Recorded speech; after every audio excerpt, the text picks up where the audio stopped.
Hello everyone, welcome to my YouTube channel. Today we will discuss one of the topic of class 9th chemistry, that is concentration of solution. What is concentration of solution? It is the measure of the amount of solute dissolved in the solvent is known as concentration of solution. Concentration of solution क्या है? It is the measure. ये क्या है? एक measure करते हैं हम amount of solute को, जो कि डिज़ोल्व होता है किसमें? सॉल्वेंट में. कितना अमाउंट ऑफ सॉल्यूट डिज़ोल्व है सॉल्वेंट में, इस चीज़ को जब मेज़र किया जाता है तो वो कंसंट्रेशन ऑफ सॉल्यूशन कहा जाता है. ठीक है.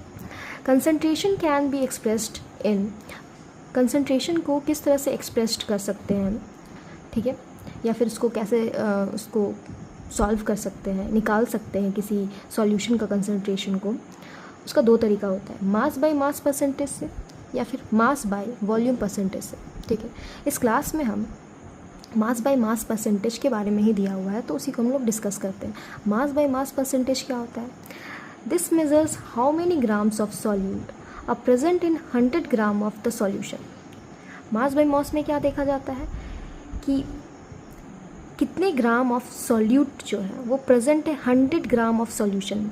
100 ग्राम ऑफ सॉल्यूशन में कितने ग्राम ऑफ सॉल्यूट प्रेजेंट है, इसी को हम क्या कहते हैं? Mass by mass percentage. ठीक है. अब इसका फॉर्मूला क्या है? Mass of solute in gram by mass of solution in gram. ठीक है. अब इसको एग्जांपल से देखते हैं. ठीक है. जैसे 10% ऑफ शुगर सॉल्यूशन बोल रहा है, तो ये शुगर सॉल्यूशन का कंसंट्रेशन दिया हुआ है. ठीक है. 10% ऑफ शुगर सॉल्यूशन, तो ये निकाला कैसे? इसमें इसका मतलब होता है, ये 10% ऑफ शुगर सॉल्यूशन का मतलब क्या होता है? 10 gram of sugar is mixed in 90 gram of water.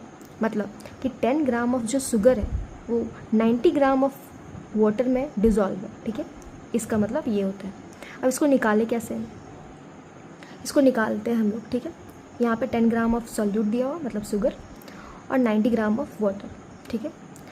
तो पहले ये फॉर्मूला में हमको चाहिए सॉल्यूशन. तो सॉल्यूशन कैसे निकालेंगे? Solution is equal to solute plus solvent होता है. ठीक है. ये हम जानते हैं.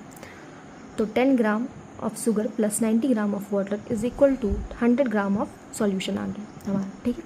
अब मास बाय मास परसेंटेज निकालना है, तो उसमें हम लोग पुट करते हैं. तो 10 by 100 gram of solution into 100 is equal to, ये कट होगा तो आएगा 10%. तो इसी से आया 10% ऑफ शुगर सॉल्यूशन का कंसंट्रेशन. ठीक है. तो ये हुआ कंसंट्रेशन ऑफ सॉल्यूशन निकालने का फॉर्मूला और प्रोसेस. ठीक है. इस चैप्टर में बस मास बाय मास परसेंटेज है, इसीलिए हम बस इसी प्रोसेस को देखें. मास बाय वॉल्यूम परसेंटेज में क्या है? मास के साथ वॉल्यूम का यूज़ किया जाता है, तब उसका कंसंट्रेशन ऑफ सॉल्यूशन निकाला जाता है. तो that's all for today. Thank you.